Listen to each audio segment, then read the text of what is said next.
Harriet Johnson from the Holy Trinity Episcopalian Church is a new religious representative, but she's unable to make this meeting this morning and has put her apologies in. Linda, is there any other apologies?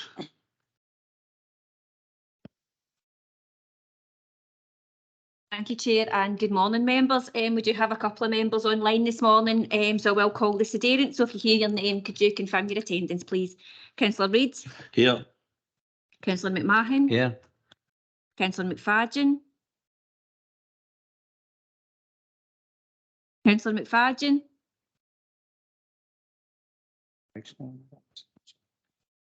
Councillor Cowan. Here. We have an apology from Councillor Mackay. Councillor Linton. Here. Councillor Barton. Here. Councillor Douglas. Here. Councillor Ingram. Here. Councillor Maitland. Here. Councillor Filson. Here. I'll call again for Councillor McFadden. Yes, I'm here. I couldn't get the mute to go off. Thanks, Councillor McFadden. We have an apology this morning from the Reverend Harriet Johnston, Babs Mowat and Reverend Dr Alan Vint. We also have an apology from Ian Pettigrew, Jackie Livingston. Thank you, Chair.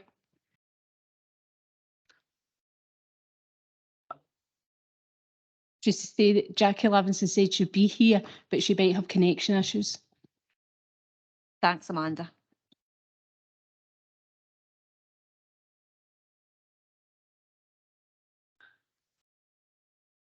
Okay, now go to the next part, declarations of interest. There's no obvious ones I can see, but if there's any declarations of interest for some of the items later on. No. Okay, now go to the East Ayrshire Performance Summary Report, and Joe will introduce it. Thank you, Chair. Morning, members. This is the first East Ayrshire Performance Report of this year. It takes account of the finance and service-based performance and collates it into this report. It is, however, a report, members, that we're aware of the current work being done at a UK and Scottish Government level. We know that there was a programme for government published by the Scottish Government yesterday, work being taken place today by the Deputy First Minister. We have a fiscal event due to take place in 2 weeks' time at a UK level, and a Scottish Government emergency budget taking place 2 weeks after that. So it's going to be quite a time for colleagues in finance and ICT as we gather that up. But the report before you today is a snapshot of where we are at period 4 of this financial year. If I can take your members' attention to paragraph 7 of that report, and this is the bit that really is quite important around the general fund uncommitted balance for the council, sitting at around 8.7%, £8.7 million or 2.4%, and just advising members that it hasn't begun with an 8 for many, many years, and so it's towards the lower end of that range, and it's something that I have proposals for, which will come back to political groups and to elected members in due course with that.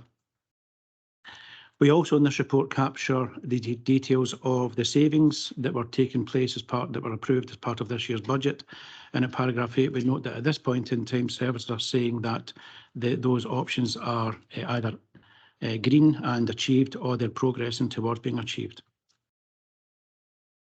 Paragraph 9 and beyond then takes us into the services. And for the last 2 years, I've spoken about COVID and the impact that COVID has on the council's costs or on the loss of income that the council has experienced.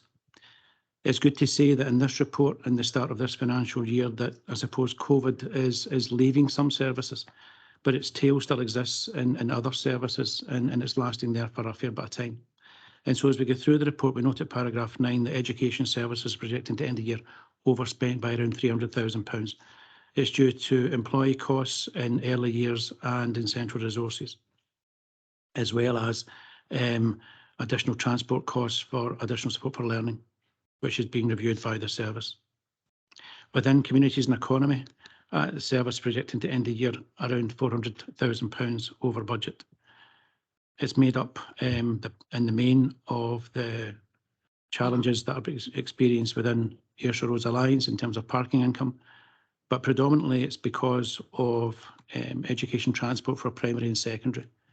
Currently £600,000 overspent, and the Deputy Chief Exec and I are working on this and bringing proposals back to members in due course. Recognising that COVID impacts some services more than others, within Ayrshire Roads Alliance, we're seeing that parking income is still lower than we would expect it to be in terms of its overall budget. There's a bigger debate about whether that comes back to the levels it once was pre-pandemic. But in the meantime, you know that we have COVID recovery funding that we have set aside to essentially insert into budgets to give services time to learn the lessons from COVID, and particularly around parking, where that lesson is telling us that parking income is recovering. The bigger debate now is around certain parts of that income, whether it will ever go back to that level. So Cabinet today is asked to approve a transfer of £490,000 from that COVID pot to pass across to Ayrshire Roads Alliance so that they can proceed throughout the year, knowing that the parking income has been assisted through this recovery and through this transfer. Health and social care is probably where COVID is thriving at this point in time. And by thriving, I mean that it's taking its time to leave that service. It's a service that in the last year has had to go much wider than its original scope, and it's now sustaining private sector care homes. It's purchasing PPE, and it's also seeing additional costs for care at home, for home care, and for out-with placements. Now, at the end of March, the Scottish Government passed £13 million to the IJB. In the past, through COVID, the IJB was allowed to essentially take a note of their COVID costs and send that as a bill through a thing called a mobilisation plan to Scottish Government, where those costs were refunded. That's now no longer the case. In March, the Scottish Government passed the IJB £13 million and said that's to see them through COVID and COVID recovery. And so the IJB are using £3.6 million of that money to try and see them through part of the year. There's bigger debates in here. As part of the agreement in terms of care home support, we know that that care home support is due to end at the end of this month per the national agreement. But we're now seeing energy costs really impacting on care homes. And it's discussions taking place at a national level through Craig and others to see whether or not it's practical and feasible to remove that agreement and that support at the end of this month. It's an evolving issue. It's being made worse by cost of living. And it's just something that in terms of health and social care, we continue to support colleagues, recognising that it's a service where there is tremendous strains and pressures, still because of COVID and because of cost of living. Paragraph 12 takes us to the West of Scotland Climbing Centre, and known as Above Adventure.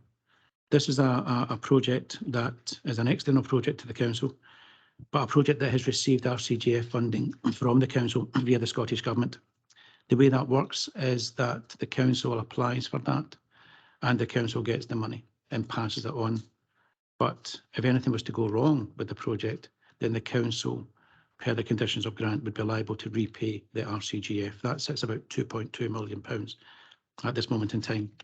The project has intimated that despite their best efforts, they have once again got a gap in their capital funding. That gap is around £550,000. It's been, as members would expect, a matter of debate at CMT. It's been a matter of debate with senior officers in the Council. And I've also met with the Trust and office bearers, along with the Council's Heritage Officer, to make it abundantly clear that we have real concerns around the project and about the gap. I'm very conscious that we're in public session, but I would assure members that the project have been left in no uncertain terms, that the proposals in this report today to use £150,000 of finance and ICT balances and continue dialogue with colleagues in Scottish Government to seek a fourth RCGF, which is unprecedented, a fourth RCGF grant of around £400,000 to bridge a gap, is there.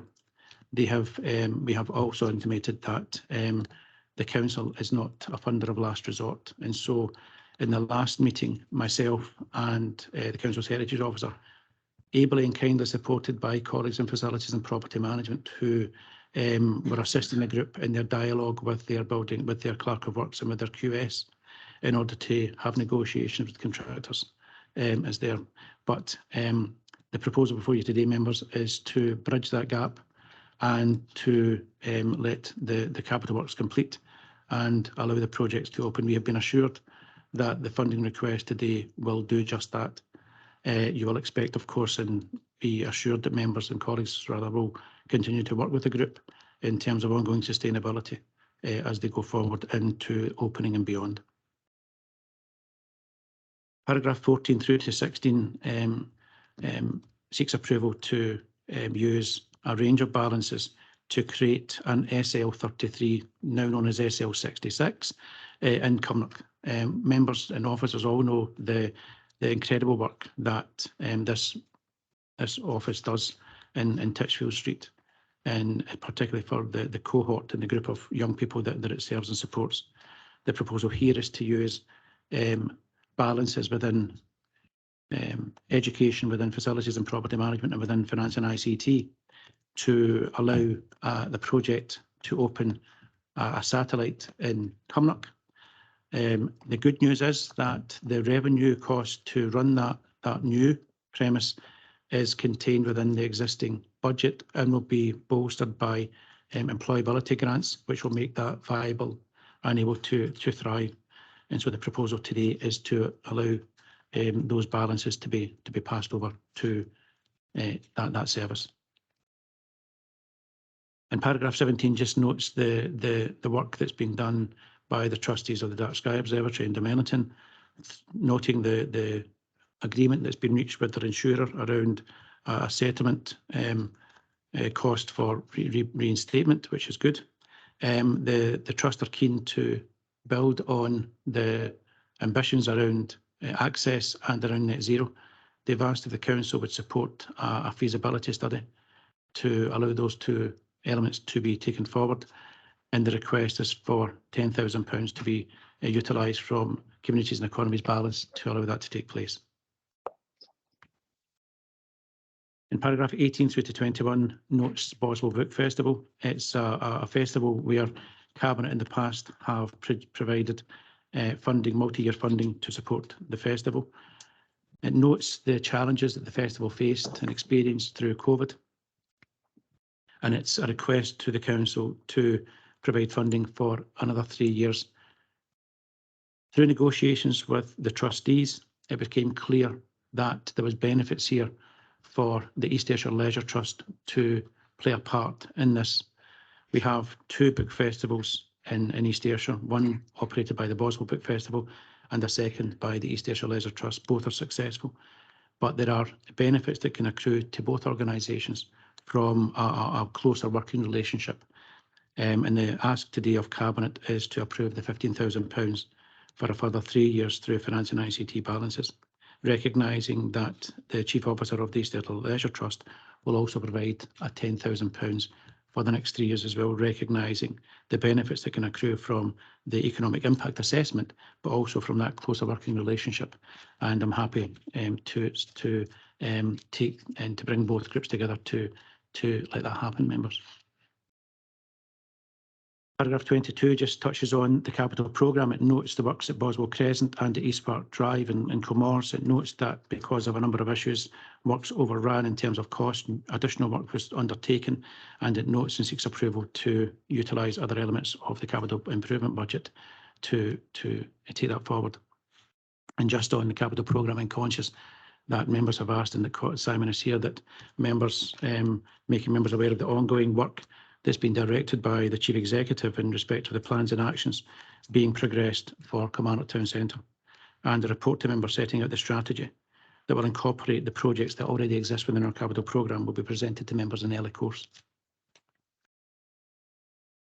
Chair, the remaining sections in terms of people and health and safety and risk management, I'll let colleagues speak to, but just to recognise the incredible work that's been done by the health and safety team in terms of suicide awareness. And it's probably now more than ever is that needed. And just finalising, but final with around paragraph 32 rather, on the corporate risk register. You would expect, given the challenges we're facing, that's an evolving matter. You'll see as we move on to the risks later on in this report that risk 1C, it talks about cost of living and the pressures that are taking place. The Deputy Chief Executive is leading a team, a cross-council team, to bring forward options that culminates in a report to Cabinet 2 weeks from today, a members' spotlight session and a further report to Council in October, setting out the plans and actions where we seek approval from. It is likely, however, as we progress through the cost of living, that risk will become a risk in its own right in terms of the corporate risk register. Chair, I'm happy to stop there and take any questions. Thanks. Just maybe a couple from myself just to kick it off. In terms of the parking income, would it be possible just to get an update just where we are with the additional parking spaces that we're planning to build at Stirrup Street, etc.? Where are they going to be coming online? Kevin? Through you, Chair. Stirrup Street is just about to go out to tender. Centre stage, we've completed the validation of the procurement process, so we're just about to appoint a contractor on that one. So I'm be hopeful that we will be starting these projects in the next couple of weeks. Also the Grange Street one, I noticed part of that's been cleared by the post office. Through you, Chair, the Grange Street one, we require some demolition works there, and that will be carried out by colleagues in F&PM, and then we'll go in and carry out the works on the car park. The design's complete for that. Thanks, Kevin. That's helpful. Another issue in terms of the West of Scotland Climbing Centre. Obviously, it's good to see some of the work our officers have done in trying to secure additional. I think RCGF was unheard of across Scotland. So I think it's Colin McKee. I think that's been really helpful. Just in terms of the sustainability. How confident are we that we've got a proper, a business plan for the group that can, that can face off any potential creditors, etc., and get a properly functioning facility for the community? Here, it's a group that is keen to get the premise up and running and operating. As with every project or every new startup, there's a cash flow and a projection around estimated income levels. Be assured that colleagues in economic growth and in finance and ICT and elsewhere are working with the group and with their accountant to review those figures. We're assured from the trustees and from their accountant that they are the figures in terms of income are achievable. We're very conscious, however, that times are changing and that the level of assumptions may need to change. We will continue to work with them and support them, but we've made clear that the external customers that are looking for will need to be identified fairly quickly, and that while the council could perhaps support through education or head teachers or schools or whatever, that would be a matter for head teachers and for schools themselves, and we can't obviously influence that. But where we are is we've got a group of trustees supported by their accountant who assures us that the business plan is viable at this point in time. We'll continue to monitor and continue to work and assist with them. Thanks, Joe. Okay, anyone else? Any questions? Okay, Councillor Linton, Ian. Okay, thanks. And thanks for your report, Joe. My particular interest, well, the strongest one obviously is around the cost of living and the energy, and I think we seem to have been stuck in limbo right over the summer here with no real guidance coming from Westminster how these are going to be addressed. Hopefully that will change. I hear Liz Truss, the new Prime Minister, is going to be addressing the energy crisis tomorrow, and I welcome the work that's going on behind the scenes in East Ayrshire and beyond, and particularly around the increase in tax reduction requests. I think that's important that we get on top of that one, Joe. Just any comments, I'd appreciate them.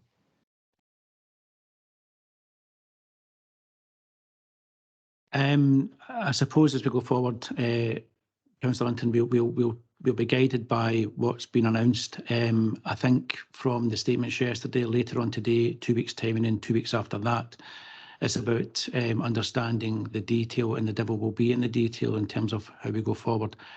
I think in terms of cost of living, we're realising that there will be deep, and it will be protracted and prolonged. And it's about building a level of support that the Deputy Chief Executive is doing that can recognise that timeline, that can recognise that there's a need for immediacy, but there's also a need to recognise that when the rain starts falling and the snow starts falling, that there'll be a need for perhaps some further intervention. But that intervention will obviously be compared to and influenced by anything that's announced from either London or Edinburgh as we go forward. But we have a package of measures in place. We're hoping to bring them to you, to members soon. But in terms of further assistance, we'll do relevant briefings to members so that they're aware, and we'll bake them into our own plans as we go forward. John McFadden next. Thank you for the report, Joe. That was very interesting.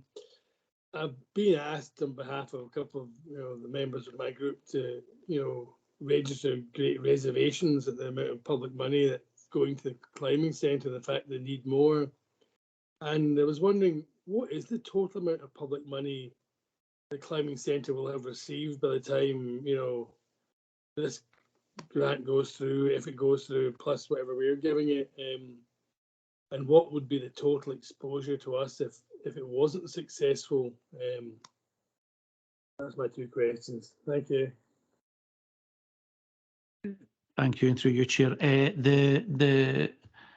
think the project's sitting around £4 million in terms of capital costs. The majority of that will come from public sector through RCGF and through funding from Historic Environment Scotland, and also from elements from the council. I'll get the detail analysis and send that round Cabinet, Chair, with your approval. In terms of the liability, there is clearly a liability on RCGF. It's a grant that's approved by council in terms of submitting an application, and if that application is successful, then the award is made to the council for onward transmission to the relevant project. The liability rests with the council, and as you would imagine, as you would expect, we have title over that property. We have, and I'm very conscious that we're in public session, we have made it abundantly clear to the group that this is the last piece of public sector funding that will become available, and we've mentioned the views and comments expressed by Scottish Government colleagues as well. In saying it's the 4th an unprecedented award in terms of RCGF, that's a matter of fact. But Scottish Government officials do also recognise that there are a small group of RCGF projects which, because of the last 2 years, have been impacted. For example, projects that were perhaps good projects and really innovative projects pre-pandemic that may not be as successful post-pandemic. And so we are very conscious of the need for the project to open, and we'll obviously support them through that process. And we've done that through finances, and we've done that through benefits in kind in terms of specialist expertise. That exposure continues. We need to get the thing over the line and operating, and continue that support. I imagine as we go through the process and through the monitoring that the Council's Heritage Officer will do, that we will be alerted to any potential issues that may arise in this project or any others. But that's the level of support that we have in terms of providing them with the advice going forward in terms of their revenue will remain. But it is one where I have reiterated in the strongest possible terms that this is the final piece of funding that can be awarded. We've asked them for an exact number in terms of the gap. That's been provided, and we are now looking to provide that funding.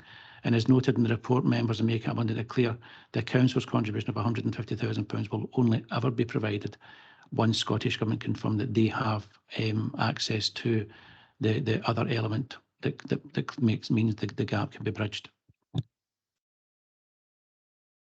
Thanks, Joe. Councillor Douglas Barry. Thank you, Chair.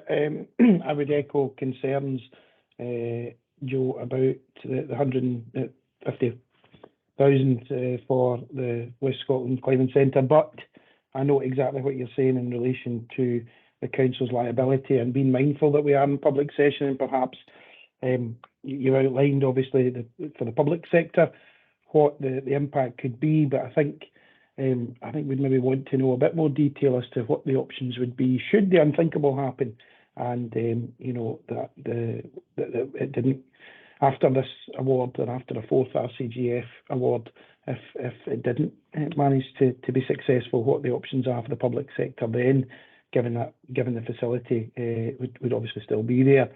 The other question was around the Scottish Dark Sky Observatory. Just in terms of feasibility study, I mean, in principle, absolutely accept that, and you know, we'd be keen to see a new and improved facility back on site.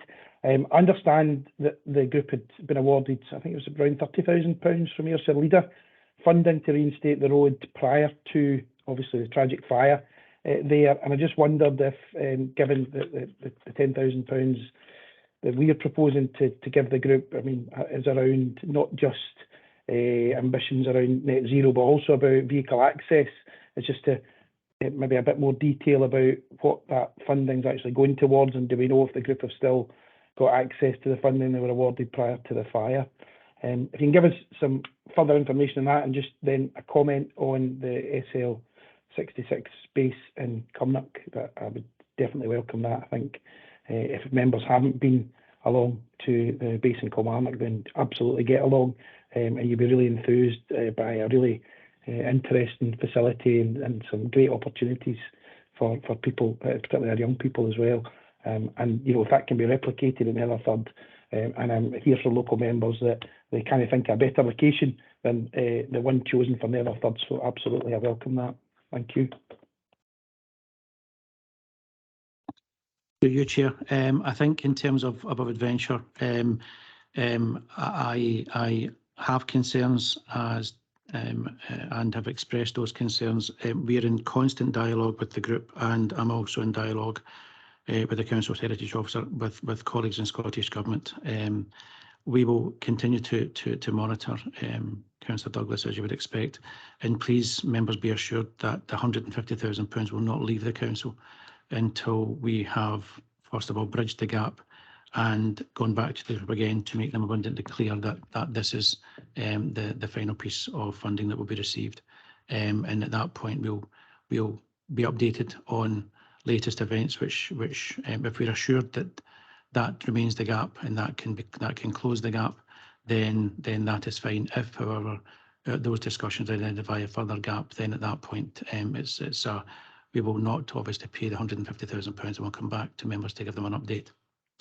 I think in terms of the dark sky, and conscious that the Deputy Chief Exec is here too, and we were both involved in this, that the plan is to for that feasibility study to look at the wider asset, to look at the wider landscape and the topology, and also the issues around access and net zero.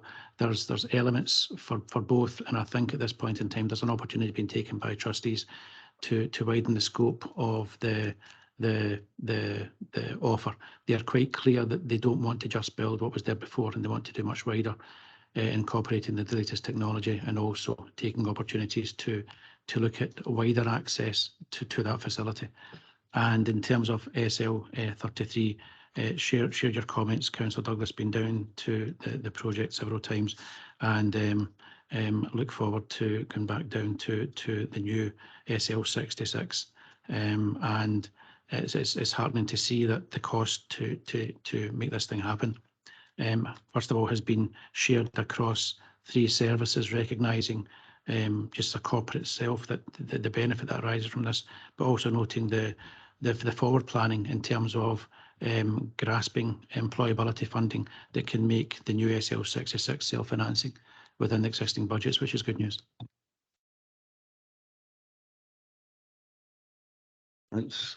We're just actually speculating. What are the numbers here with 66? Is it just an arbitrary name? Or hope it's not to do with English football. Chair, I don't know. Linda knows. Yes, through you, Chair, it isn't actually the number. So it's 33 Titchfield Street and it's 66 at the location in Netherthurst. So the numbers are actually corresponding. But as a mathematician, I am just hoping the next one will be at 99. Well, thanks very much, Linda. That's helpful. Right. Very good. Drew? Thanks, Chair. Just on top of Barry's point there, the Scottish Dark Skies. Could Katie maybe and Joe confirm, is it still going back in the same place?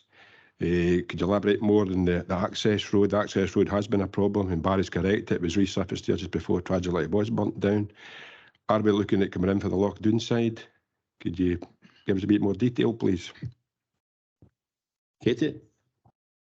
Yeah, through you, Chair, thanks. So basically this isn't funding any of that just now, Councillor Filson. They've got a full insurance settlement to reinstate exactly as it was before. And they've gone out to tender to appoint a consultant to look at a number of options. So all of these things are being considered. Their biggest kind of emphasis in a higher level is about physical and every kind of access, really intellectual access, and also looking at that whole net zero thing. You know, the discussion I had with them, and it was actually Julie and I that had the discussion, was that if they were building it again back then, they would have done it differently. So they're taking on a consultant to really help them with that, and also to check that what they are proposing is feasible and fundable. So this is really good because it's good practice. They haven't said it's going to, the road will come in from here or there. They're asking someone to do that in a professional sense for them. And then we'll help, once that comes back, we'll understand what the bigger picture would be if there is one at all, because they might, the feasibility study might show that actually elements of their aspirations are not fundable or doable. And thereafter we would look to see how we could support them to access further external funding. I've made no further promises because obviously we have our own challenges. So at the moment there isn't detail about what the new programme will look like. This is exactly what the feasibility is for. And I'll make sure members are kept up to date, given that we are paying for that, if you approve it today. Thanks, Katie. Eddie? Thanks, Chair.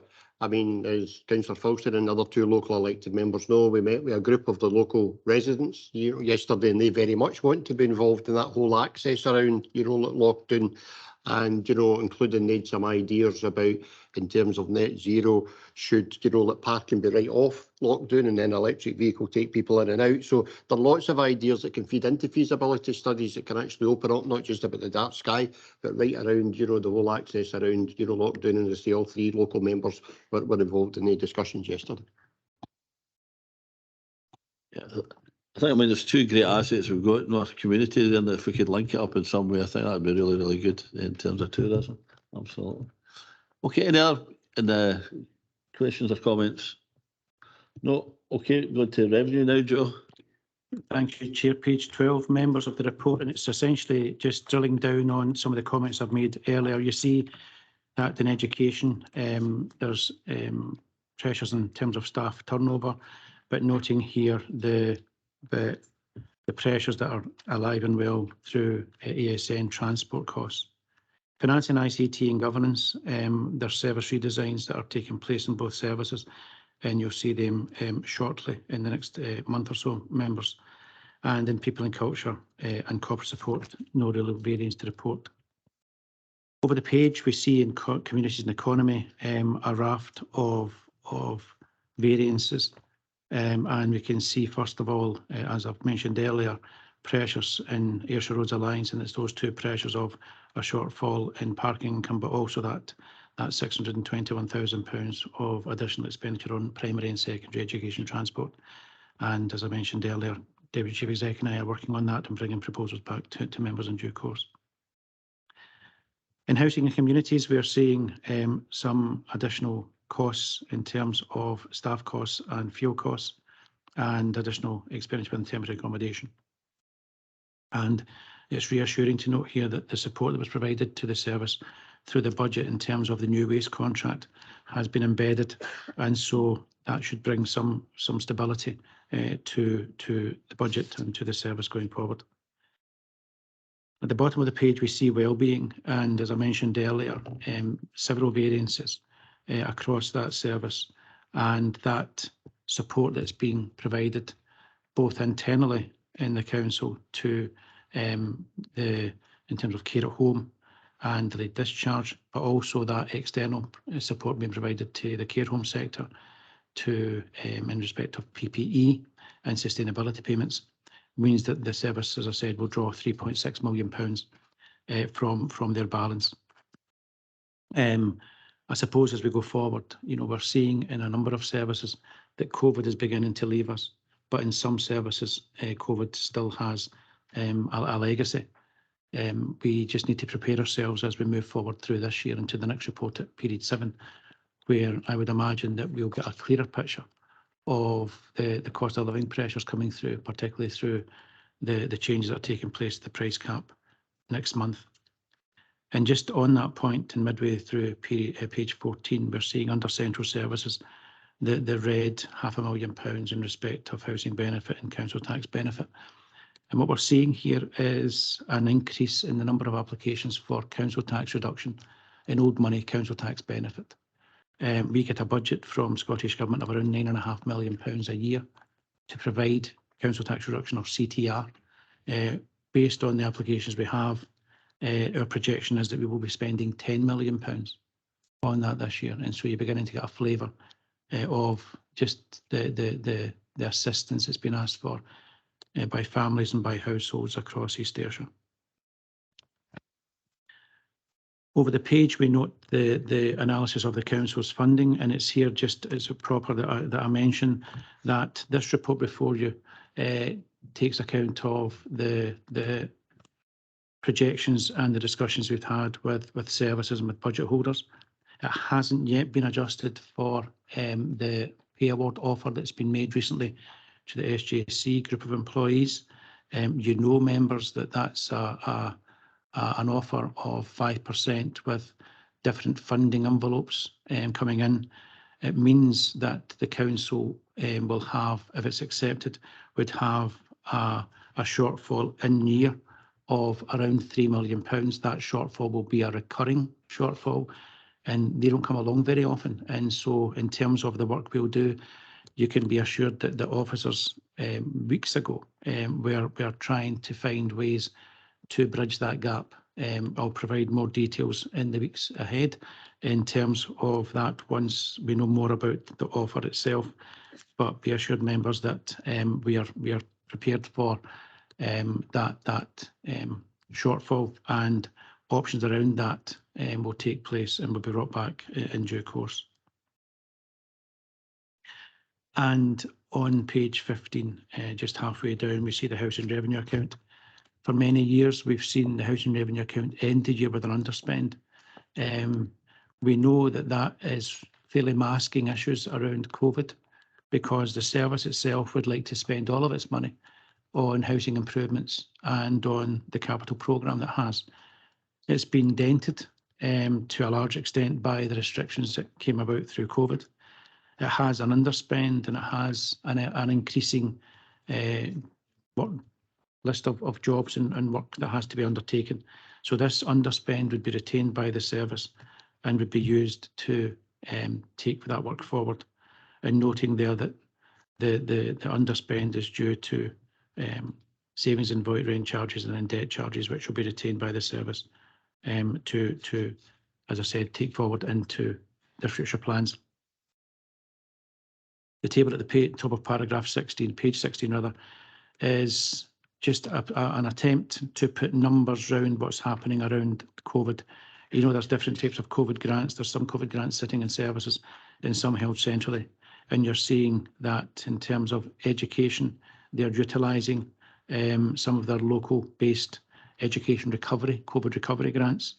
And we're seeing in communities and economy that also taking place.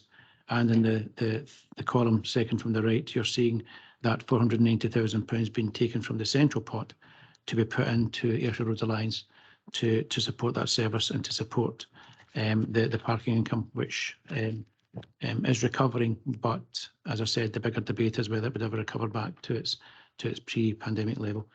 Chair, I'm happy to stop there before I move on to the alternative delivery models. Thanks, Joe.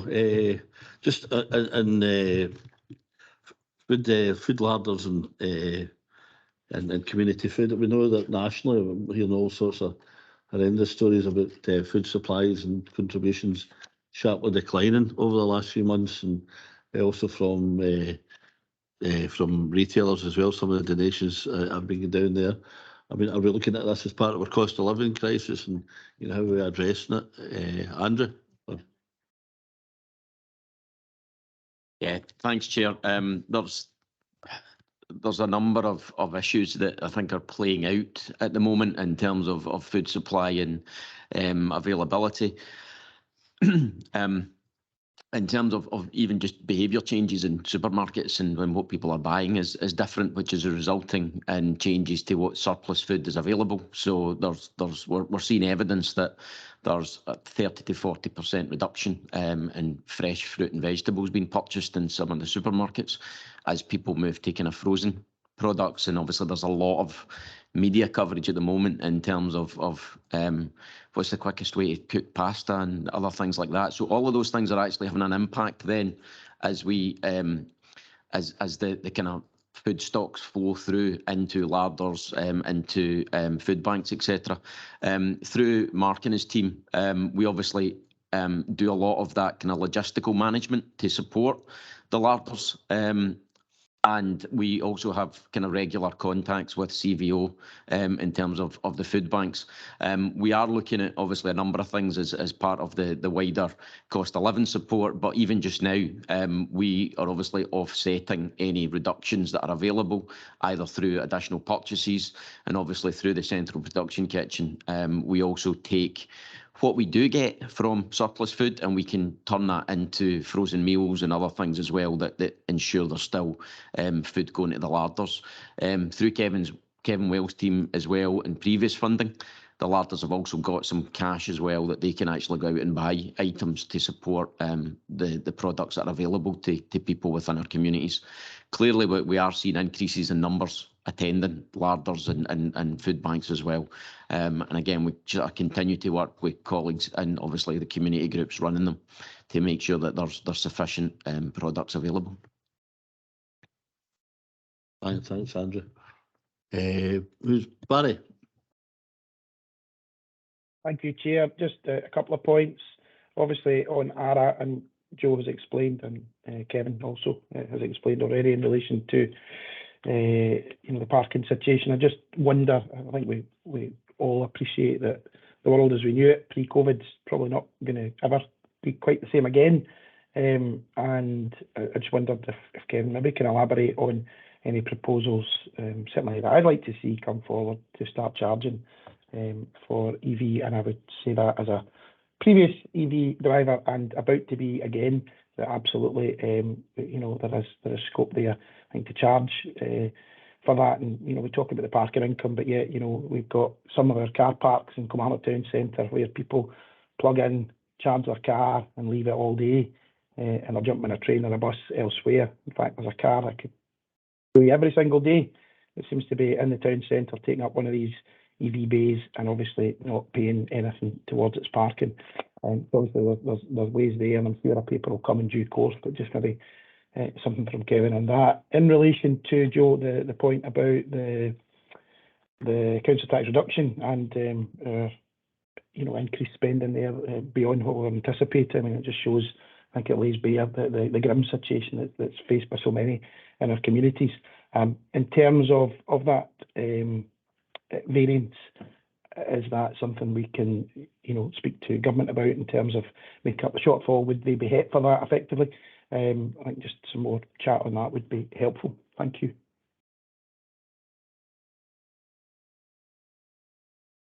Through you, Chair, Ayrshire Roads Alliance and myself are working with Scottish Futures Trust and Transport Scotland to come up with a strategy for public charging across South Ayrshire and East Ayrshire, and also working with North Ayrshire Council. So it would be a pan-Ayrshire approach to public charging for the three authorities. The Scottish Government want it to be affordable for the general public. So the best way to do that is actually to work with the private sector. So that what I'm looking at is a concession contract with the private sector. So we would transfer all our public charges to the private sector. We would then get an income for every kilowatt hour that is purchased by the driver, and for every charger that we have on our estate, then we would get an income in terms of a rental. The plan would be that this would be over a period of 15 years, and the private sector would take all the risk on. So they would have to replace machines, they would have to maintain machines, etc. And it takes the cost of the electricity away from the local authority. Thanks, Chair. Thanks. I mean, Kevin and others have been working in a lot of detail around this and thought around this. I think what's clear is that as the number of electric vehicles goes forward, you know, we can't suddenly become Shell, Esso, whatever, and actually provide the fuel for every vehicle out there. So it's been good in terms of a boost to the start to do that. But as you see a full rollout of electric vehicles, there has to be a different model that's actually a sustainable, you know, model. You know, by, you know, at the end of the decade, practically every vehicle will be an electric or other type of vehicle, and we as a local authority simply don't have the infrastructure to actually deliver, you know, on that. So that's why bringing to work forward a proper plan about how we transition from where we are now through to, you know, like that sustainable model by the end of the decade is where we have to be. And so that's the plan that Kevin and others will be working on. That's it. Claire. It's just a very quick question following on from what Barry says, and it's yes, living in town centre parking again, but it's a case of we're still going to get our streets clogged up, and we're still not going to find, or we're still going to get the parking right. We're still going to get our streets clogged up. We're still going to have the businesses looking for more traffic flow to keep it moving. So I just want to know how we're addressing that. Thank you. Kevin. Through you, Chair. We're currently fitting monitors to all our parking machines across the network, and that will feed back data to us that we can see what parking behaviours have been like post-COVID compared to what they were like pre-COVID. That will then inform us, that data will then be put into a parking strategy that I intend bringing to Cabinet early in the new year, calendar year. Thank you, Chair. Well, yeah, one back in. Yeah, just wanted to say I really look forward to seeing that, and I hope there'll be some consultation for the people who live in town as well. Thank you. Through you, Chair, there will be consultation as part of that strategy. Okay, thanks. Still a wee bit outstanding from part of Barry's question. Joe, if you can answer. Thank you, and through you. So the council tax reduction is a national allocation of £351 million. It's a fixed allocation, so it goes to the 32 councils based on a formula. Our formula is £9.5 million. So overtures are being made to Scottish Government to say that can the distribution method be changed, or can the 351 be increased? I'm very mindful, however, that in programme for government yesterday, there was not a mention of CTR, but a mention of a willingness to do things. So I'm very conscious that maybe perhaps this afternoon we may hear something more in either today or in the weeks ahead about an increase to council tax reduction, given the pressures that are likely to build. Thanks, Joe. Okay, Jim, you went back in? It's a question for yourself, Joe. In your the summary report at the start, you spoke about the general fund and the uncommitted balances, and you said you would come on to them again later in the report. Would maybe this be the opportune time to come back to that? So this was in terms of the covering report and the uncommitted balance being starting with in £8 million, £8.7 million, or 2.4%. It's just to make members aware that the general uncommitted balance is towards the lower end of the spectrum. It's also a balance that, if the pay award is accepted, will then drop a recurring unfunded contribution for the council of £3 million.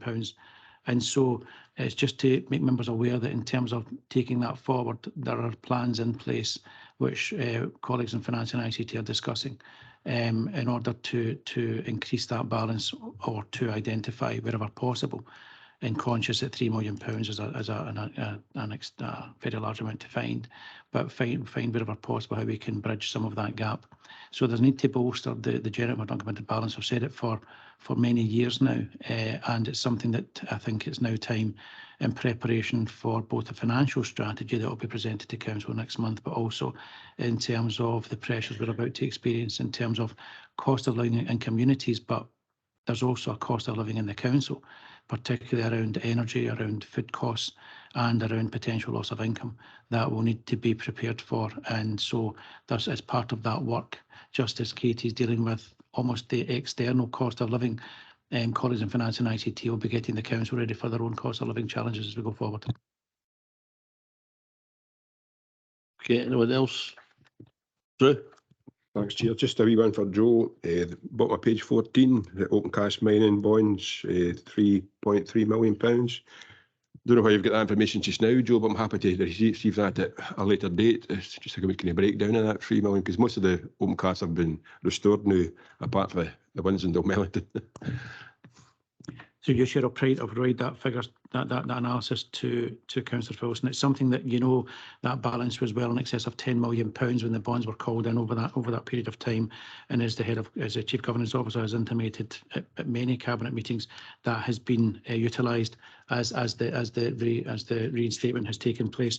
I'll get details of that, and I'll get details of the plan that will be used to expend that funding. That's fine, Joe. Thank you very much.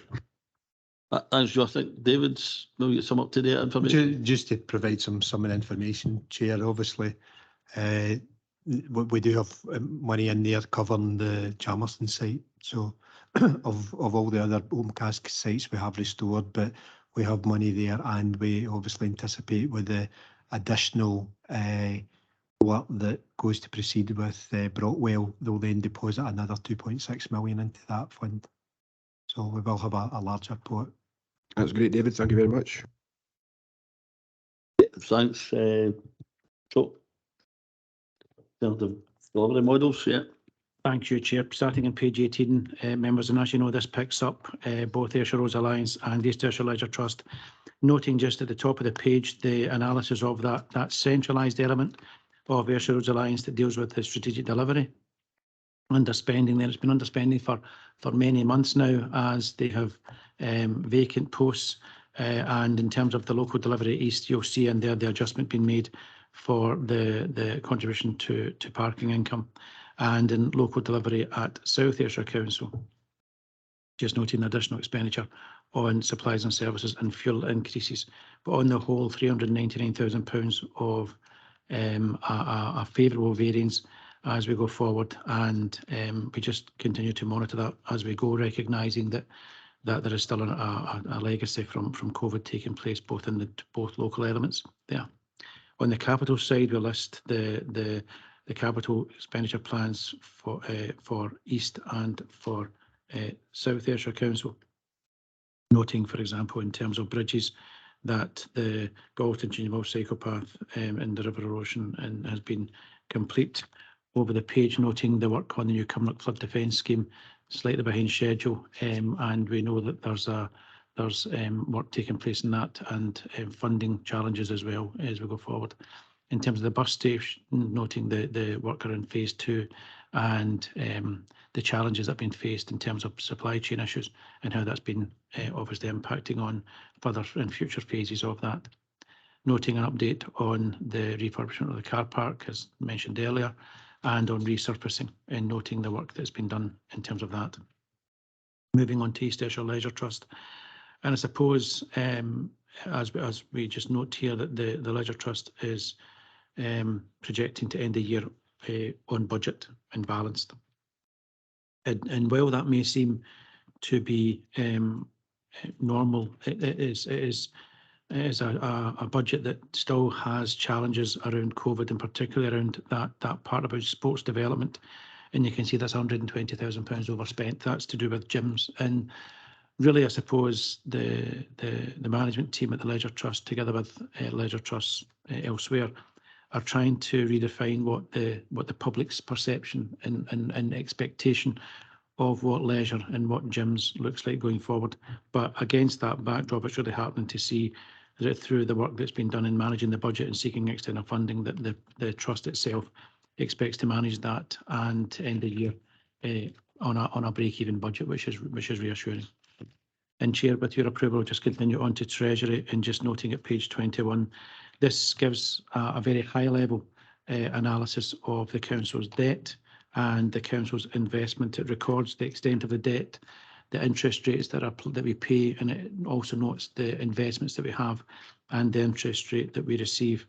And as part of this process, and recognising that we're a few months since May, that Julie Jameson will be issuing a document called Where the Money Goes to both CMT and to all members, that gives us an opportunity now to meet in political groups to take members through just the finer details of some of the intricacies of public sector finance, including Treasury. Happy to stop there, Chair, and take any questions. Thanks, thanks, Joe. First of all, in terms of the Leisure Trust, I think that's absolutely incredible story that managed, through COVID and that, managed to get a balanced budget through successfully. Despite the problem we have with attendances, etc. I mean, that's been really remarkable. And clearly, if you could pass that back to the other trustees, that'd be great. Just a wee moan about the bus station, because I think ever since I get this ticket, I'm using the buses more and more.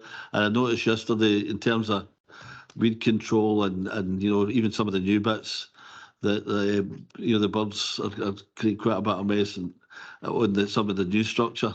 And it really needs a good deep clean. I don't know whether, because we're in construction phase, where that's maybe been kind of overlooked just now, but it could do maybe a bit TLC.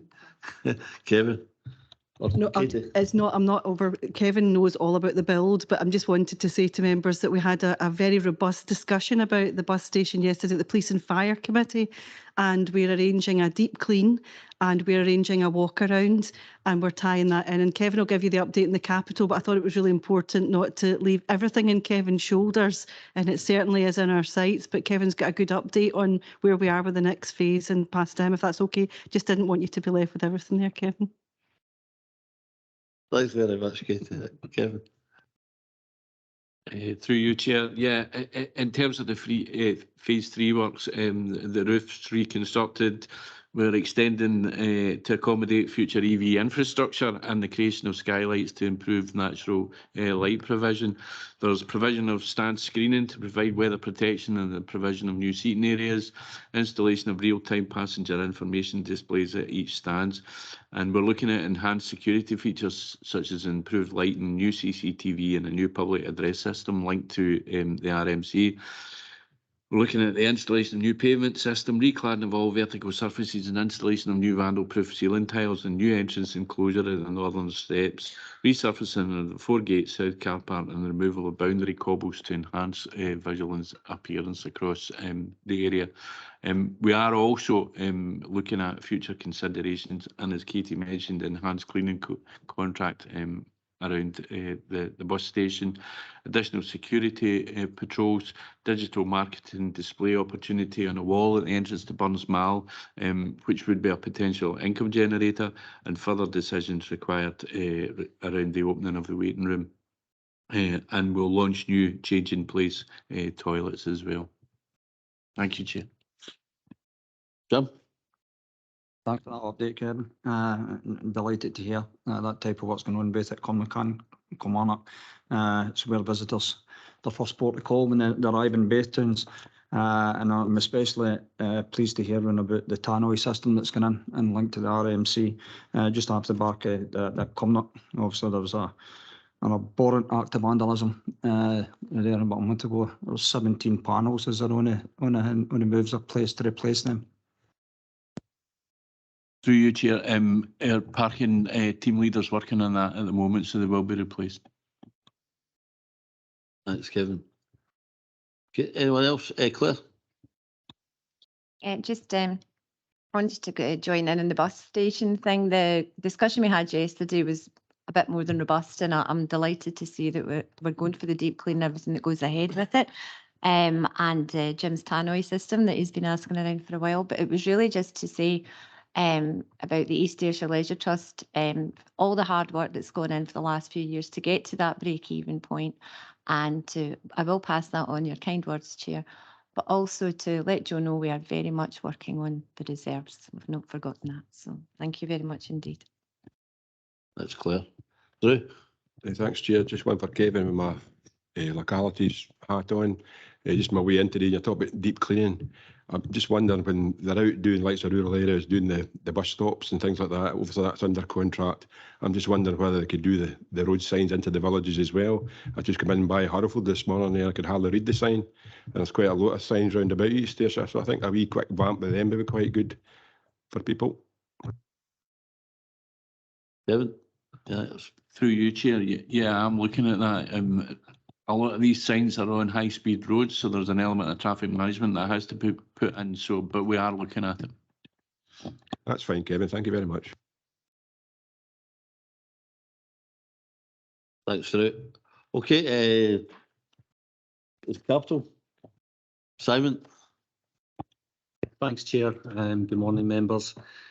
Capital programmes continuing to make good progress, but as I've previously reported, it does face significant challenges around about construction inflation, supply of materials, all linked to a number of factors that we've been talking through this morning.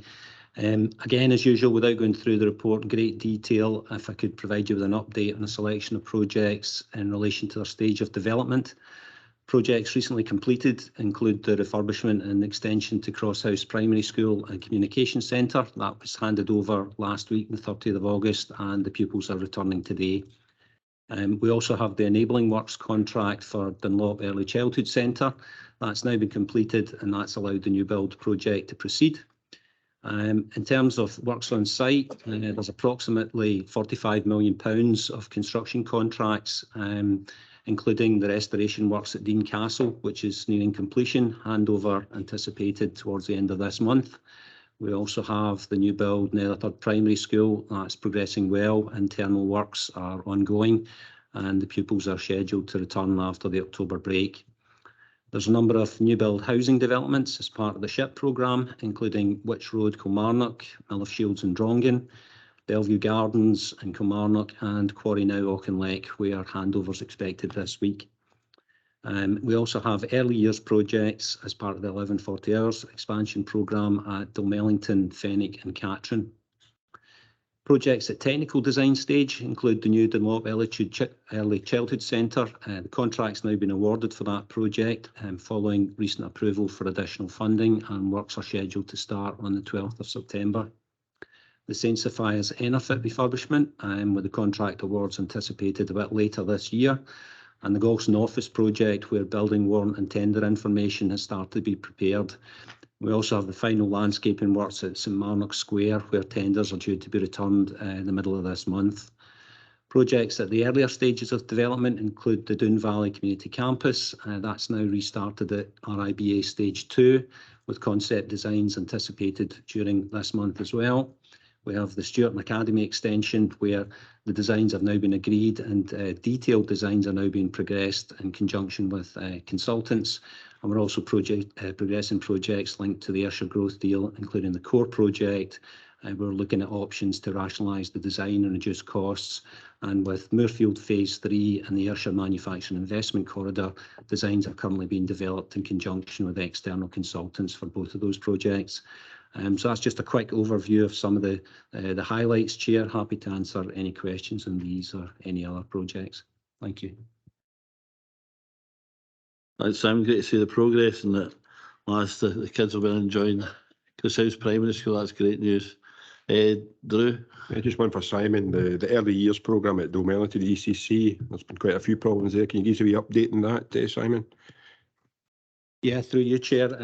You're correct, Councillor Filson, a few issues with the contractor and his negotiations with Scottish Water around about the drainage supply and also the water supply. We're hoping that we'll get that resolved in the near future. There's a contingency measure being put in place with the the early years pupils within the existing schools. So the actual provision of the service is being catered for just now, but hoping to find a resolution with the contractor for his issues with Scottish Water. That's fine, Simon. If you can keep us updated, please, that'd be great. Thank you. Thanks. Anyone else? Jim? Thanks, Chair. Simon, absolutely delighted to hear that Nether Third finally is nearing its conclusion. It's been a long process, and I know the parents, pupils are all excited and look forward to October, like myself. I can't wait to see it open again. The core centre in Cumnock and the problems run about that in Corsons, it's not going to be to the detriment the original vision we had for it, is it? Through you, Chair. No, the intention is that we can try and carry out some value engineering to the project without impacting on the brief and the scope of those, the scope of the proposals. So that work's ongoing just now.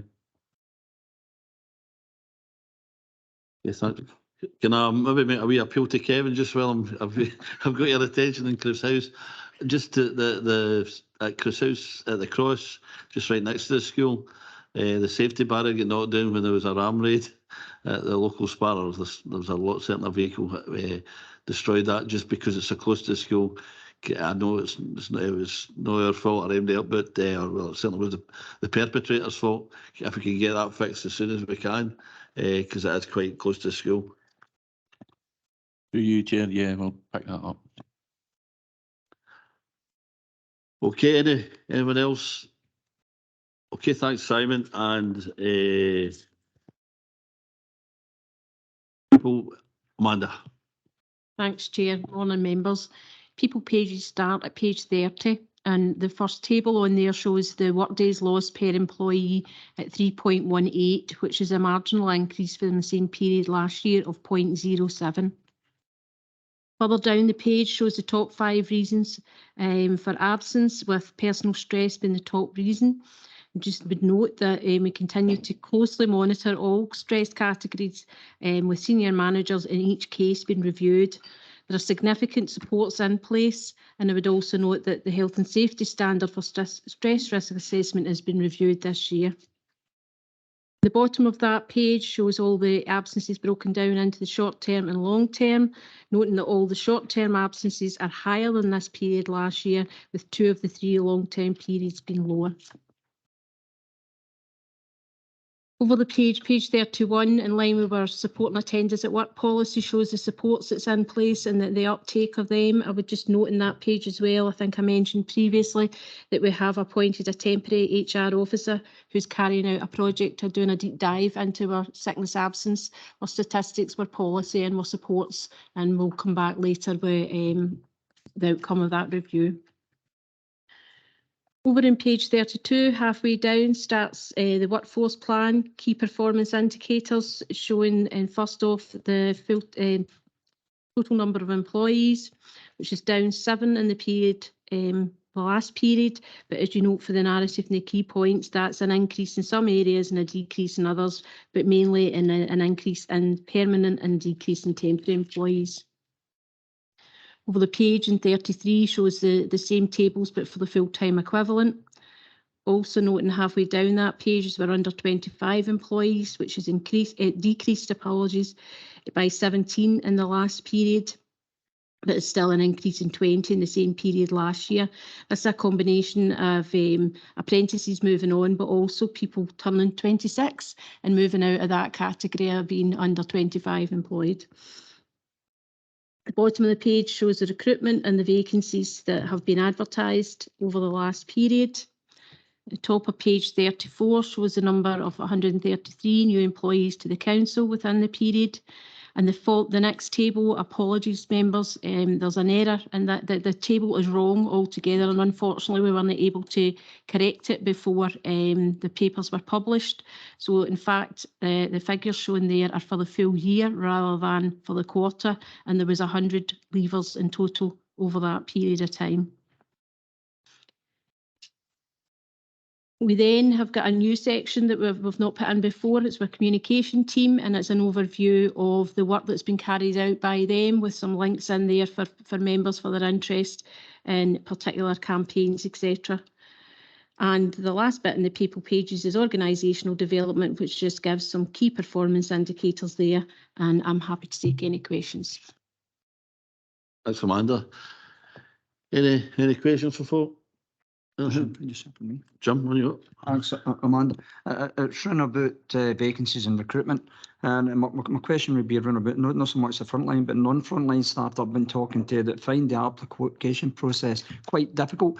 Do we do any consultations with new employees or applicants and how they find the application process? Through you, Chair. So not directly, but indirectly what we have been looking at is a survey for our employees that are in 6 months and their experiences. So when it has been brought to our attention, Andy, that has found it difficult for the likes of personal carers, we've readapted that application form to make it more specific so that it can give us more personal experiences and things like that. But I'm happy to take up if there's any particular groups that we can look at. Amanda, anyone else? Okay, next. Oh, sorry, Drew. Just to thank Amanda, I think I brought up the last time at the Cabinet meeting about the 20 seasonal workers we didn't manage to employ this year. I know good progress has been made trying to replace these people, get into the future with the 6 month with outdoor amenities and 6 month with Ayrshire Roads Alliance. So that's good work, Amanda. Thank you. Thanks, Drew. That's helpful. Okay, anyone else? Okay, in health and safety now, and David will take us through that. Yeah, thanks, Chair, and good morning, members. This is the Health and Safety Performance Report covering page 1 to 4. If I could just start as usual by drawing members' attention to the top of page 37. Note there that the number of non-reportable incidents has decreased by 183 in comparison to the same period as last year, where the number of reportable incidents has increased slightly before over the same periods. First of all, the reports to HSE, Chair, that's just mainly been driven by COVID infections, which in the balance have been thought to have occurred in the workplace. That's accounted for 4 of those reports. And if we take them out, that basically leaves us with a fairly static balance of 9 when we compare to it last year. Meanwhile, if we look at the reduction of incidents which aren't reportable under radar, that's mainly attributable to the successful interventions with children displaying dysregulated behaviours in both our educational and our children's houses. Just give you an illustration of that, Chair. Between 1st April and 21st June, there were 104 incidents of violence and aggression in our children's houses, and out of that, 104 incidents, 94% were attributable to dysregulated behaviours of 2 young people.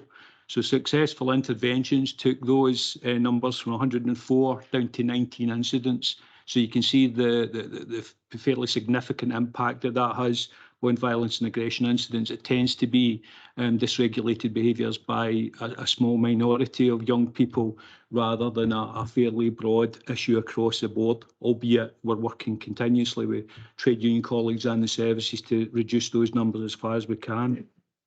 Paragraphs 26 to 31 of the covering report just outlines the various positive health and safety indicators that we have, and just highlight a couple of things. As Joe said earlier on, the suicide prevention work's ongoing through Here to Listen.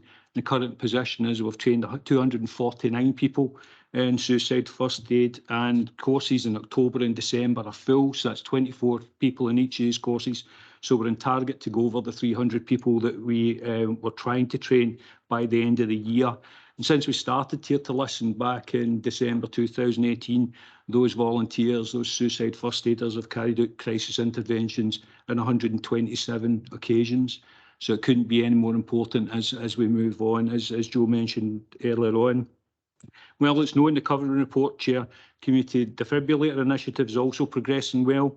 Contractors have donated 20 defibrillators and cabinets, and if I put that into cash terms, that works out to roughly £30,000 worth of equipment that they've donated, with more pledged and more coming through as I speak here. So far, we've distributed 12 to community groups, and we've got another 5 scheduled for delivery in the coming weeks. And if any elected members know of any community groups that want to take part in this, I would just encourage you to reach out to them and ask them to put their applications in. That covers the report, Chair, and I'd be happy to take any questions. Thanks very much, David. I'm sure most of us know, because we've been all over East Ayrshire. I've been at some of these protocols with installing the defibrillators. That's great, you know, and it'll be great to see many, you know, that's life changing. Absolutely. It's money well spent, and it's something our communities really appreciate, David. Thank you for all that effort. Henry, any other comments? Jim? Yeah, my comments again, David, and it's a bit of praise this time, and again, it's for and everybody that stepped forward to be that first aid on mental health.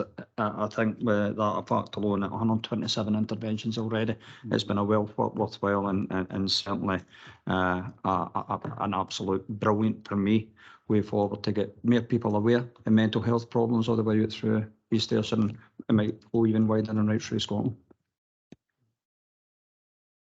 Thanks, Jim. Okay. Anything else for David? Thanks, David, for that part of the report. Now you go into business briefing, Joe. Thank you, Chair. Members, this is a selection of briefings and performance indicators that colleagues would like to draw to Cabinet's attention. It starts off on page 40. It notes in terms of just that first one, the benefits processing time, and it notes that for all the way through the pandemic, that has been really good in terms of performance, in terms of the number of days to process benefit claims. But this report highlights issues around the welfare reform, the move from housing benefit and the introduction of universal credit. So in effect, within East Ayrshire and across all councils, the only people who will get housing benefit are those who are on traditional benefits and those who are pensioners. Everyone else is on universal credit, and the housing element of universal credit is paid direct by DWP. And as people make a change in claim, move house or take on a job, then that traditional benefit is replaced with universal credit. So over time, you'll see housing benefit application to the council dwindle. And what that's doing is it's causing an increase in the time we're taking to get council tax reduction applications done. Because in the past, the council tax system and the housing benefit system were aligned, and the same information from DWP was used to support both applications. That's disjointed now, and so as HB claims fall, the amount of time taken to do council tax reduction is increasing. There's also an element here which you'll hear about in the forthcoming finance and ICT service redesign, whereas the number of housing benefit claims has reduced, so has the admin grant that we're awarded in order to run housing benefit. And so in the finance and ICT budget, we are down £100,000 a year as DWP expect our staff to spend less time in housing benefit. And as a result, they're actually spending more time on council tax reduction because of that disconnection in systems. But I'll bring that to in more detail in the service redesign. And just noting here in terms of the household applications, that's 10 days against 8 of a target. And noting here that this includes legacy applications, but noting that there's been a tremendous amount of work being done on legacy applications over the time. Over the page on page 41, just drawing members' attention to a new acronym, which is the Strategic Equity Fund, or SEF. So this in old money was the Scottish Achievement Challenge Fund. We were one of 9 authorities that were part of Scottish Achievement Challenge, or SAC. That has been changed. The funding for that has been redistributed across Scotland on a phased basis. And you'll see in that paragraph, we'll move from having £3.8 million down to £1.2 million. And as SAC goes away, SEF begins to replace it. And that's details are looked at there. And you'll hear more about that as we go through the report. In future reports, where we will begin to incorporate Pupil Equity Fund, or PEF, once the schools go back and once those school improvement plans are undertaken. You'll hear more about that at period 7. At page 42, we show a range of indicators across communities and economy. And I suppose just to draw your attention to page 43 into the temporary accommodation, there's 2 points here. The first at the top of the page is, as the head of service does quite rightly, flags up to members the rent loss and the arrears that are taking place within that service. We're noting that in terms of the programme for government yesterday, there's to be a rent freeze. That rent freeze is in terms of rent increases. And so a rent increase was proposed in February. It was approved by council and it was implemented. The concern here just to raise is around any between the rent freeze and the suspension of evictions means that there is a risk, I suppose, to some extent, that we'll begin to see rent arrears increase. It's something we'll monitor and report back in due course. And in temporary accommodation, you're seeing here a range of work, a range of multi-agency work's been taking place by Blair and by colleagues. And you're noting the third sector organisations and the other partners that are involved in this. And it shows the strategic nature of this work in temporary accommodation, but first and foremost, it shows the interdependencies that exist between housing and communities and a range of partners and third sector organisations as they deal with temporary accommodations that currently impact on the service and on the wider council. And moving on to page 45 and just to wellbeing, they are the indicators we've used for a number of times. It shows hospital discharge remaining green, which is testament to the incredible work of staff within that service. It's showing delayed discharge bed days being over target, and the paragraph notes that this is ongoing whole system pressures, so not just pressures within the IGIB, but clearly pressures within the acute and with the NHS, and working together across not just our IGIB but across Scotland to bring that down. And if I can just continue, Chair, with your approval, moving on to complaints on page 47. We can see that in this period 29 complaints were received, 10 were then added and carried forward, and of those complaints the majority were given full response, 27 given full response, 16 of those at stage 1. And you can see at the bottom of page 47 the learning that the head of corporate support has instilled in the system around learning from complaints in terms with the public sector ombudsman's new process, and you're seeing there some of the improvement actions that are taking place.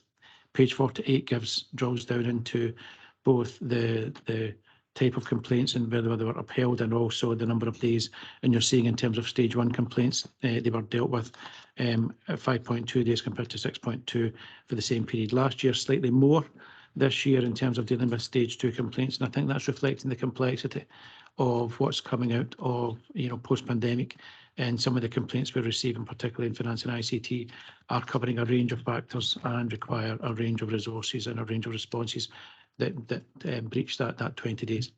Chair, I'm happy to stop there and take any questions before we move on to risks. Thanks, Joe. Anything there? No? On to risks.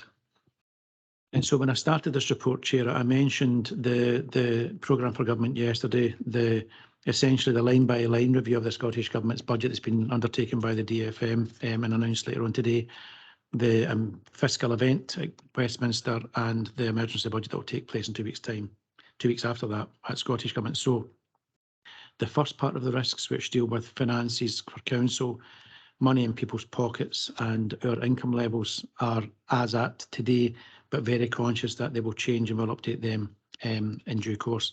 The first one, 1A, picks up on the pay award. It notes 2.8 or 2.9 million pounds of a gap. We're working on that. We'll bring that back to members. We've already briefed CMT, and as a collective, we're working together to try and identify ways in which we can bridge that gap. Ideally recurring, which will be nigh on impossible, given that we're sitting in September and we've got 6 months left to the year end, or on a temporary basis, which we'll bring back to members. 1B just picks up on the income that the council collect, and you've heard earlier on about the allocation to services in respect of parking income.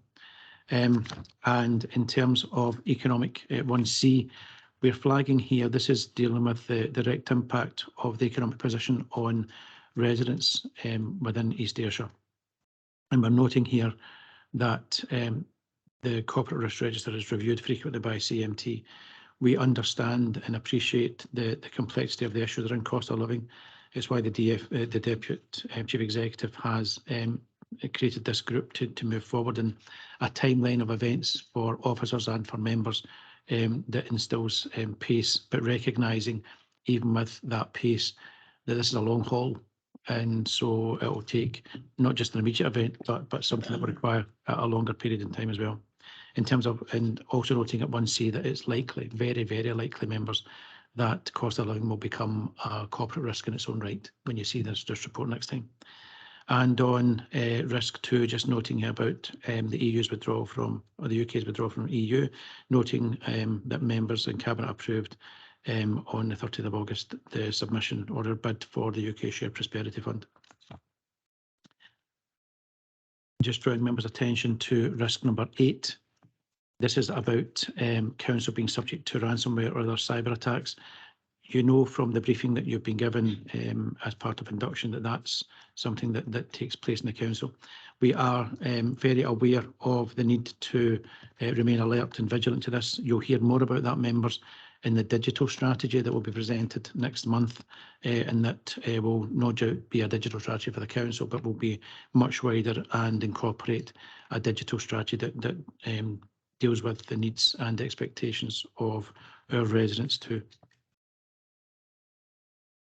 And moving on to risk number 11, just noting here that we've got a new risk in terms of industrial action. This is the risk to council services, so it doesn't make comment on the reasons for the industrial action itself, which is right and proper, but just noting here that, you know, as we go through ECS Performance Report, we try and make sure that the most up-to-date information is available, but in this case you'll see that that's not been the case. And just giving an update that industrial action has been suspended as trade union members are balloted on the latest offer. And just to conclude the risks, as members would probably have noticed, a couple of risks have left our risk register this time, so risks that were previously there in terms of equal pay and in terms of open cast mines have fallen off of the corporate risk register. It doesn't mean that they have stopped being monitored. They've just fallen back down into service-based risk registers. Chair, that concludes East Ayrshire Performance Reports. The recommendations for members are in paragraph 3 on page 3, and happy to take any questions. Well, I think, you know, a lot of councillors were here at the last term to think that open cast mines off the risk register. That's no mean feat, you know, and congratulations to all the colleagues that helped us to achieve that Memorial Day. Members, any comments? Okay, can we go back to, sorry, John. Thanks, Joe. Listen to the commentators, Joe, and I think there's an increased risk that potentially we could be facing blackouts over the winter as well. It's the price of gas and that gas to provide electricity coming in here. So it's for me it is a big risk, and how we going to deal with that, and is it potentially one that we should be looking at now as part of that ongoing cost of living crisis, and also in that cost of living crisis as far as the. Joe, I've lost my question. I'll come back to that in a wee while. If you just take the first one. I mean, I think sales disconnections, you know, is somewhere aware of, but I think it's going to get right, Jim. I think it's going to be more and more acute as we roll on.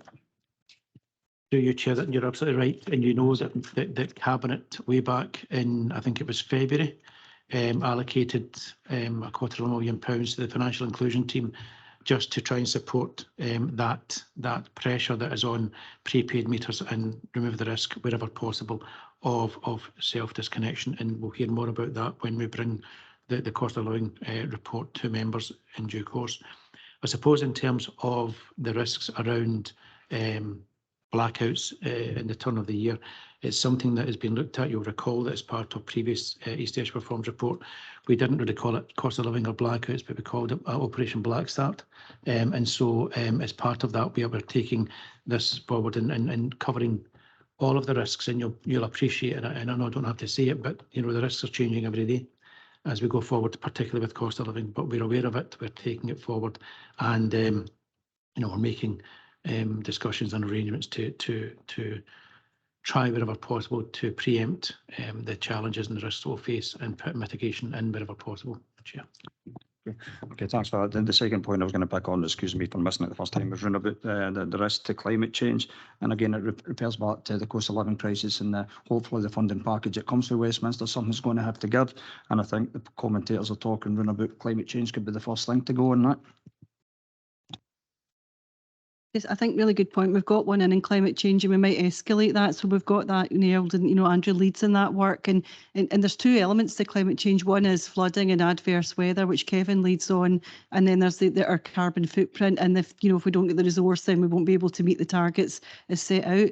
And just to add to what you had said, Councillor McMahon, yesterday at the Police and Fire Committee, Councillor Barton raised this, that there's a number of areas that colleagues in fire and police and others were associating with the cost of living.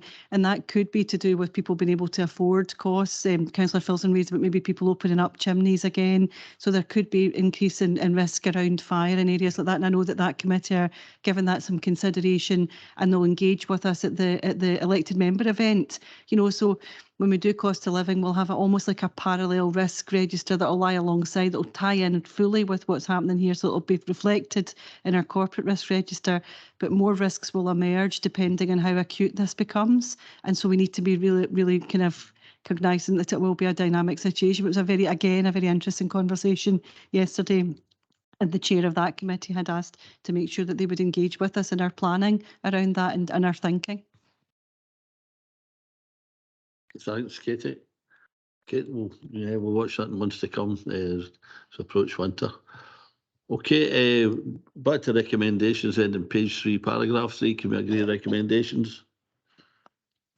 Okay, and on to the next item, which is the policy review schedule. And Amanda, take us through that. Thanks, Chair.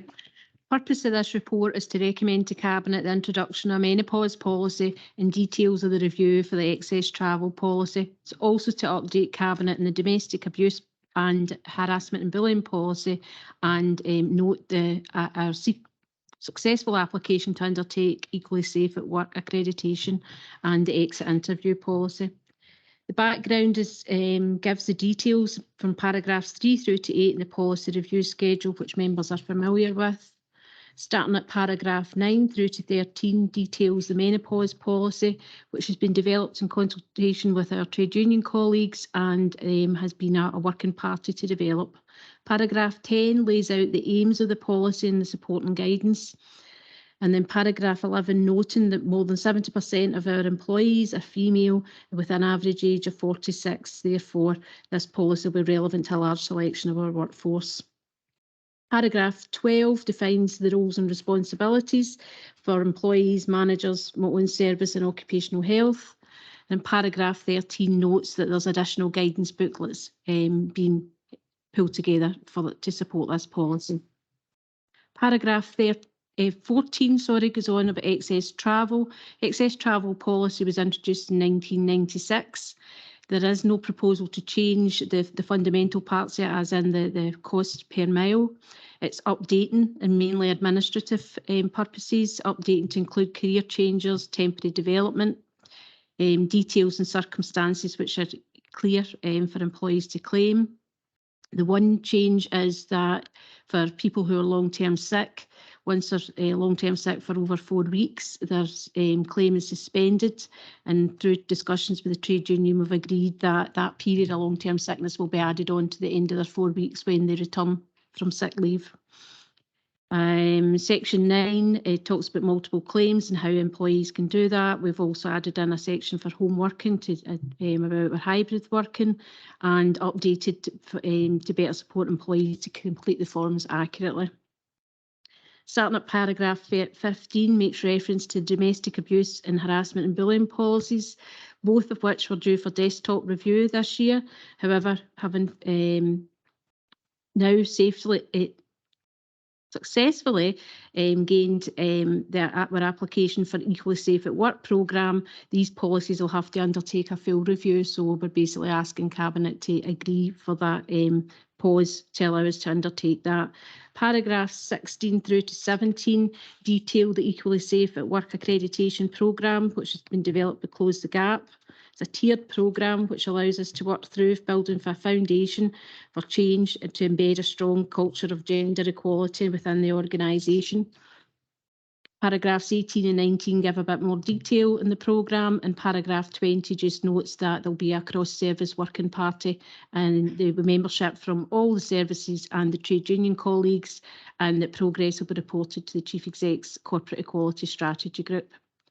The last paragraph within policy within this report is exit interviews. Again, it was due for a desktop review this year.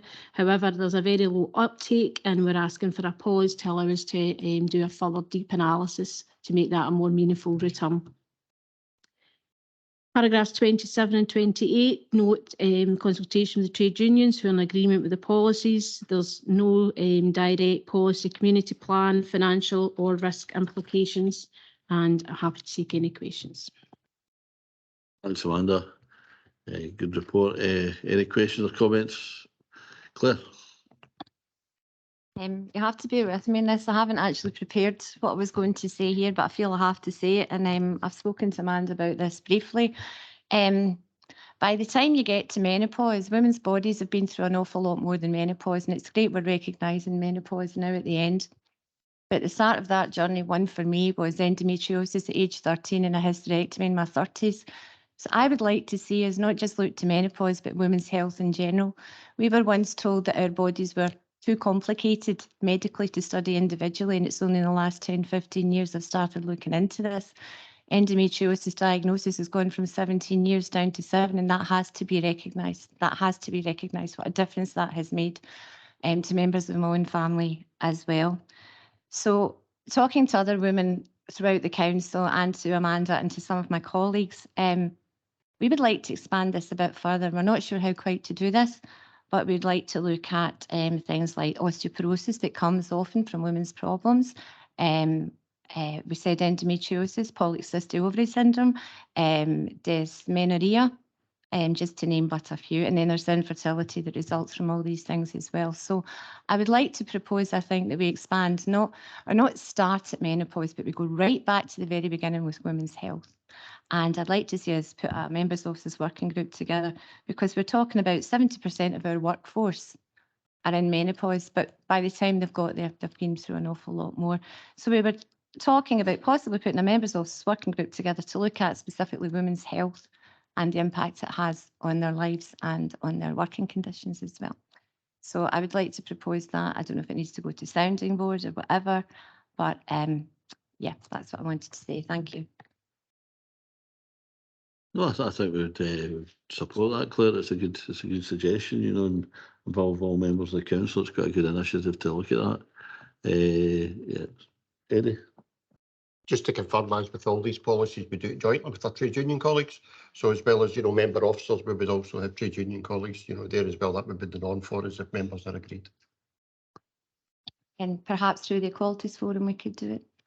Okay. Thank you very much for listening.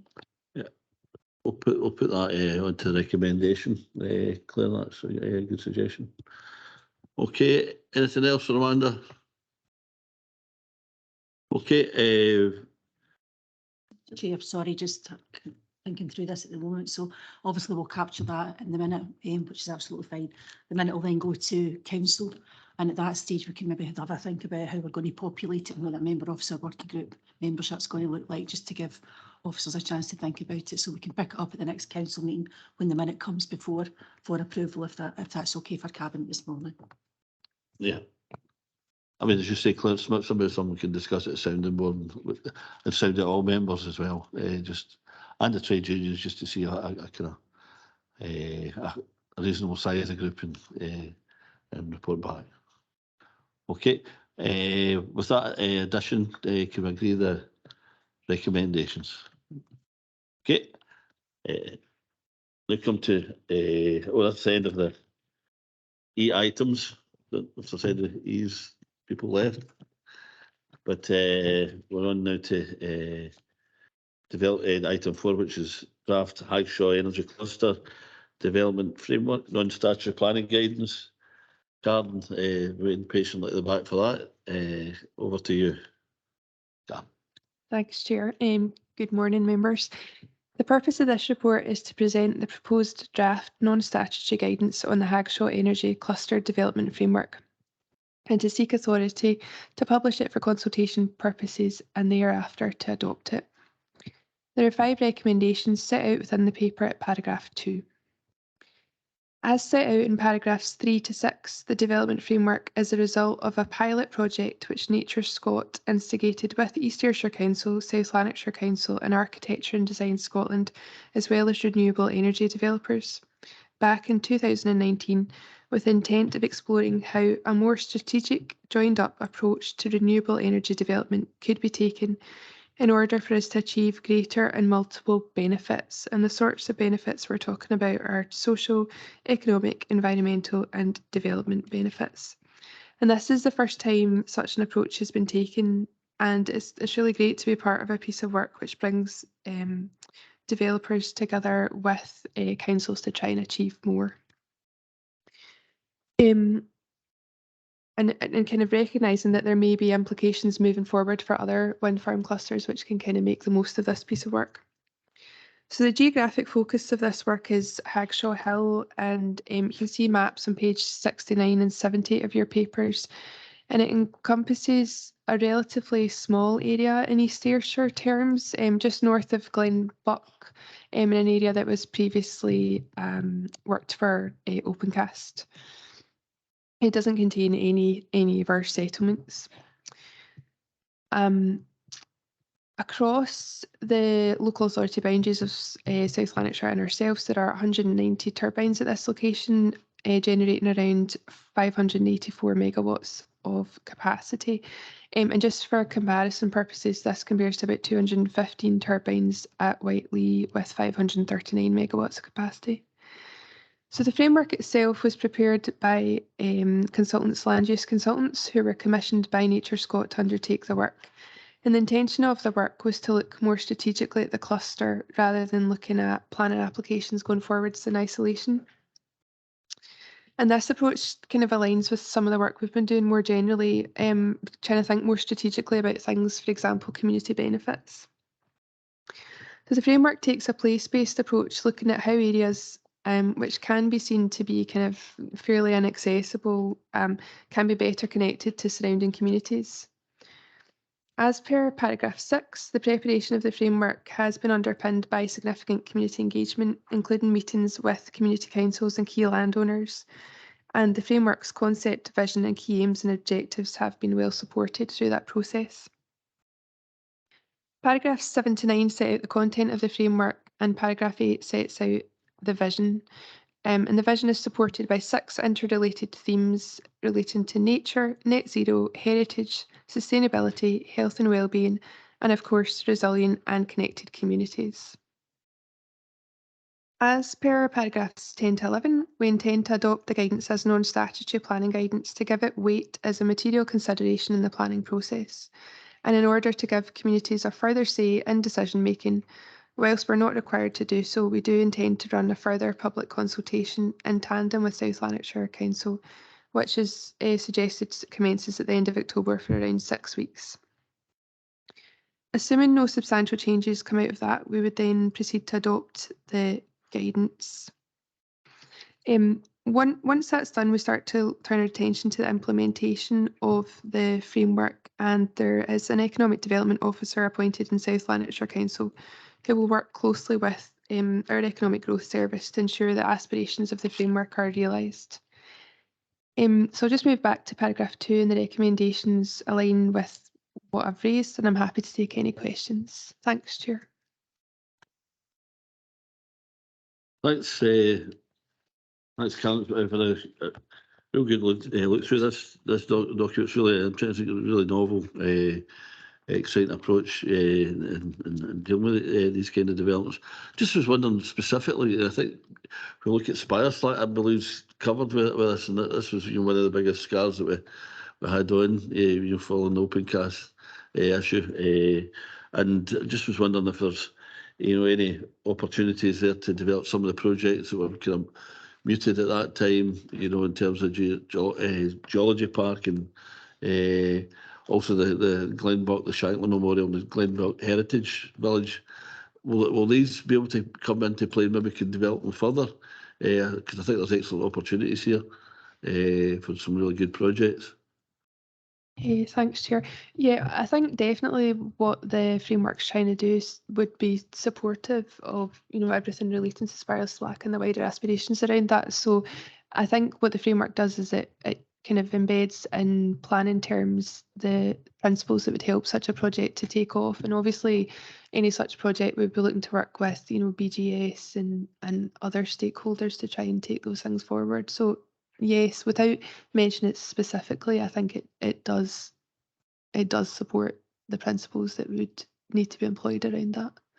That's great. I mean, there's excellent opportunities here. David, do you want to comment? Yeah, just to add to that, Chair, it also gives an opportunity to link in with the connectivity with the River Aire Walk. We've got, obviously, the land up there now is owned by Forestry Land Scotland, and there's a proposal for a Glenbuck Forest to be constructed over a period of time.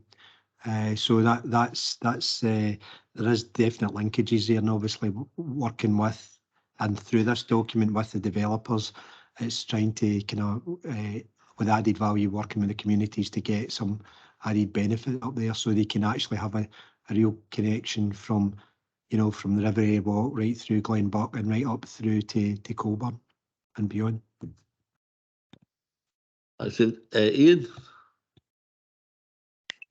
Thanks, Dougie. It was just really on the back of the recent discussion local members had with Davy Law about the trees at Howard Street. I know it's a bit of a tenuous link, but given what Davy was saying about the sheer scale of the ash trees that we're going to have to bring down, because of the disease, I think we should be looking at every opportunity we can in East Ayrshire to repopulate the area with as many trees as possible to replace those that we're going to lose.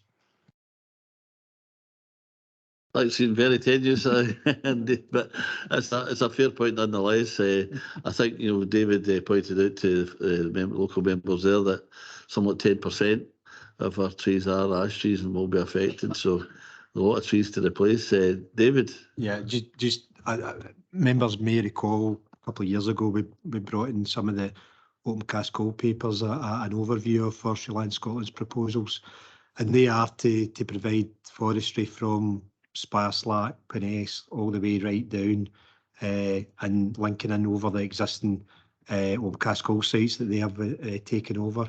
So there is proposals there, and obviously we'll see how that comes to fruition over the next couple of years.